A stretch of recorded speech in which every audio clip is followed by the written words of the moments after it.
बच्चों, आज हम लोग अपनी क्लास में सबक एक लड़की का गीत के मश्क को देखेंगे। किस तरह से इसको हमें मुकम्मल करना है। तो आइए हम लोग देखते हैं। सबसे पहले पहला नंबर दिया है मायने याद कीजिए। इसमें कुछ मायने दिए हैं, जैसे हमजोली। हमजोली के मायने होता है सहेली। फिर दूसरा दिया है गुलजार। गुलजार के मायने होता है बाग यानी चमन। लय का मतलब तरन्नुम या सुर।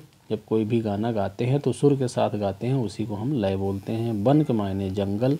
तो इस तरीके से इसके मायने हैं। और भी जो मायने हैं आप इजाफा कर लेंगे। फिर हम लोग आगे बढ़ते हैं। दिया है नीचे लिखे हुए अल्फाज को बुलंद आवाज़ से पढ़िए। नीचे कुछ अल्फाज लिखे हैं, इनको बुलंद आवाज़ से पढ़ने से मुराद ये है कि हम कभी भी इनका तलफ़ुज़ करें तो बिल्कुल सही करें और स्पेलिंग इसकी सही लिखें, इसलिए दिए गए हैं। तो लिखा है गुलजार। गुलजार के मायने बाग।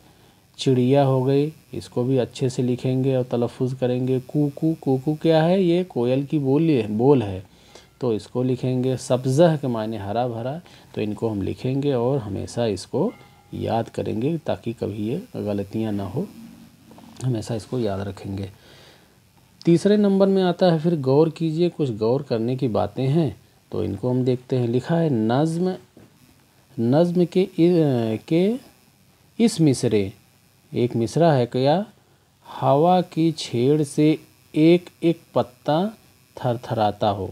यहाँ पे इस मिसरे में एक एक 2 बार आया है और एक में छोटी गायब है।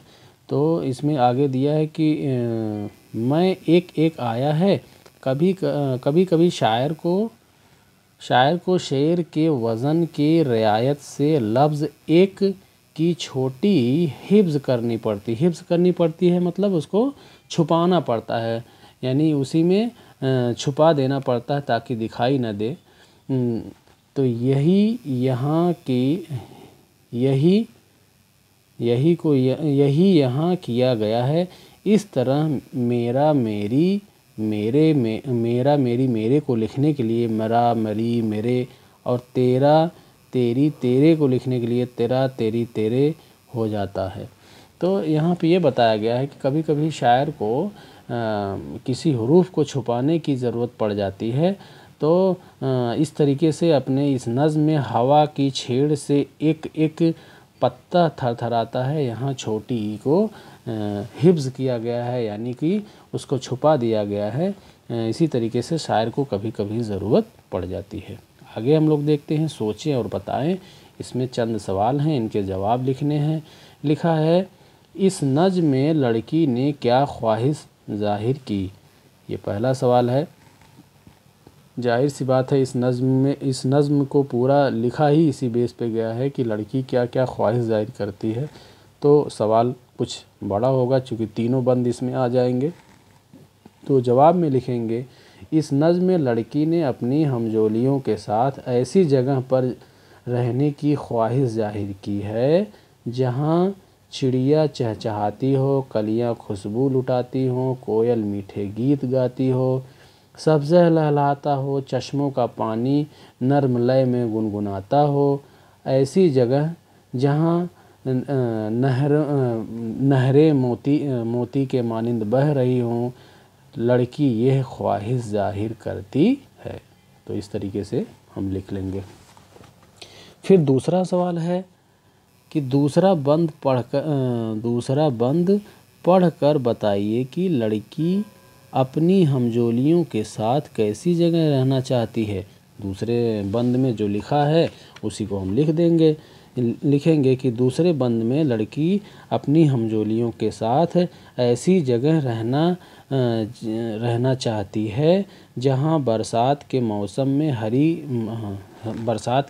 में चारों तरफ हरा भरा हो, सब्ज़ह लहलहा रहा हो और हवा के एक छेड़ से पत्ता थरथरा रहे हों और चश्मों का पानी नर्म लय में गुनगुना रहा हो। लड़की ऐसी जगह रहना चाहती है। ठीक है, तो इस तरीके से हमारा दूसरा सवाल हो गया जवाब। तीसरा सवाल है शायर ने नहरों के पानी को किस चीज़ से तस्बिया दी है। आखिरी बंद में हम लोगों ने पढ़ा था कि जहाँ नहरों का पानी मोती के मानिंद है ना।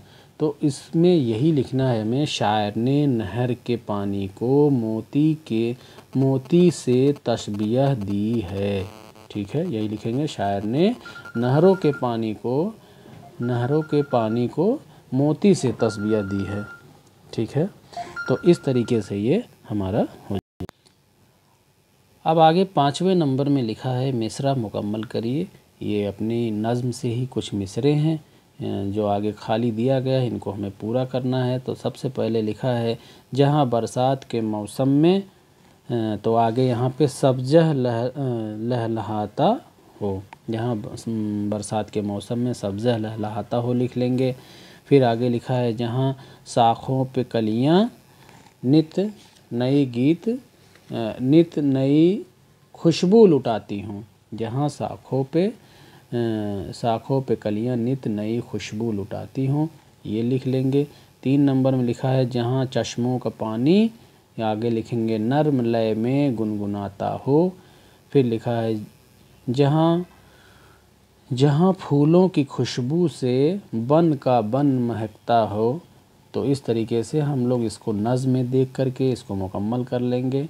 ठीक है, आगे 6 नंबर में दिया है नीचे दिए गए लफ्ज़ों को जुमले में इस्तेमाल करना है, यानी वाक्य प्रयोग करना है। लिखा है गुलजार, फिर लिखा है मोती, जंगल, गीत। तो आप इनको अपने जुमलों में इस्तेमाल कर सकते हैं। जंगल का मायने वन, मोती आप जानते ही हैं, जंगल वही वन है, गीत है, सब जानते ही हैं।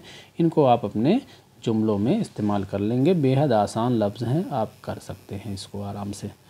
फिर 7 नंबर में दिया है जोड़ मिलाइए, इनको आपस में जोड़ मिलाना है। तो एक इसमें मिसाल भी दी गई है आपको कि चिड़िया क्या करती है, चिड़िया जो है चहचहाती है। तो कोयल क्या करती है, कोयल कैसी आवाज़ निकालती है, कूकू की आवाज़ निकालती है, इसमें मिलाएंगे। और फूल क्या होता है, फूल खुशबू देता है। चश्म में क्या होता है, पानी होता है। और बरसात की वजह से क्या होता है, सब्ज़ा हो जाता है, यानी हरा भरा हो जाता है।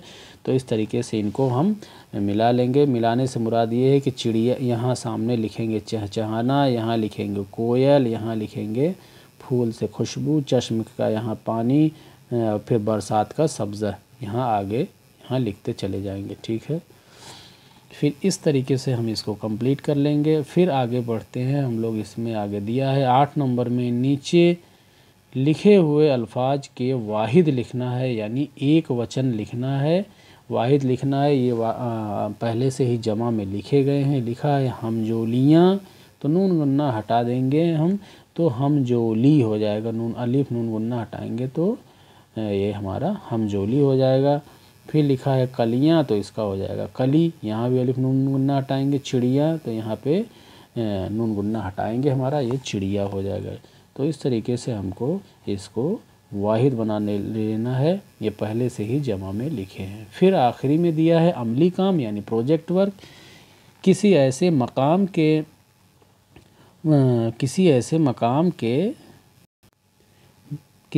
की पिकनिक का प्रोग्राम बनाइए जहाँ का मंज़र नज़्म में बयान किए हुए मंज़र से मिलता जुलता हो।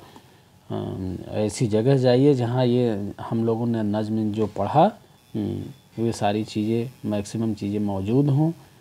और दूसरे में दिया है नज़्म के पहले बंद को अपनी कॉपी में खुशखत लिखिए। नज़्म का जो पहला बंद है उसको आप अपनी कॉपी में लिखिए अच्छे से।